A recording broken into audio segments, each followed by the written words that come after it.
ஓட்டப்பந்தயத்தில் எல்லாருமே ஓடுவாங்களாம். ஓட்டப்பந்தயத்தில் சும்மா ஓட மாட்டாங்கம்மா.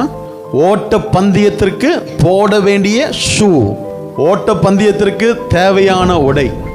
ஓட்டப்பந்தயத்தில் போயிட்டு இந்த லெலின் ஷர்ட்டும் போயிட்டு போட்டுக்கின்னு ஓட்டப்பந்தயத்தில் இந்த மாதிரி பட்டு சாரி கட்டிக்கிட்டு ஓட்டப்பந்தயத்தில் காஃபை கட்டிக்கிட்டு ஓட முடியுமா? இல்லை. அதுக்குள்ளே போகணும்னு சொன்னால் நீ பல மாத காலம் ஆயத்தமாக வேண்டும். ஓட்டப்பந்தயத்தில் நீ கலந்து கொள்ள போகிற அப்படின்னு சொன்னால் ஒரு 6 மாதம் மட்டும் என்ன கொடுக்கப்படும்? உனக்கு ஒரு ட்ரைனர் இருப்பார், ட்ரைனர், பயிற்சியாளர். அந்த பயிற்சியாளர் உன்னை என்ன பண்ணுவார்?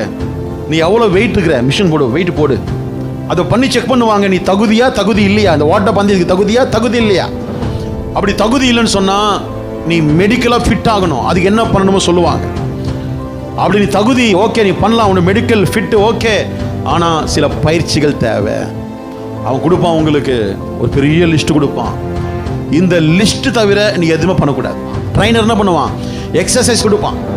நீ என்ன சாப்பிடணும், எவ்வளோ கிராம் சாப்பிடணும், அதுவும் ட்ரைனர் என்ன பண்ணுவான்? கொடுப்பான்.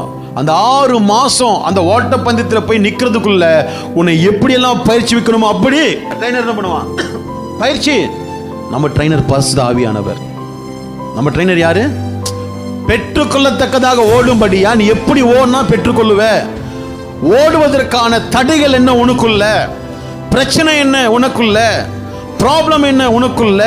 அது ஆவியானவர் பண்ண ஒரு ட்ரைனிங்கு கொடுத்துக்கிட்டே இருப்பாரு. அந்த ட்ரைனிங் கொடுக்கும் பொழுது நான் முறுமுறுக்காம, சோர்வடையாம, இரிட்டேஷன் ஆகாம நான் விட்டு கொடுத்து பிரயாசப்படுவேன்னு சொன்னா எனக்கு தேவன் முன் குறித்ததை நான் பெற்றுக்கொள்ள முடியும்.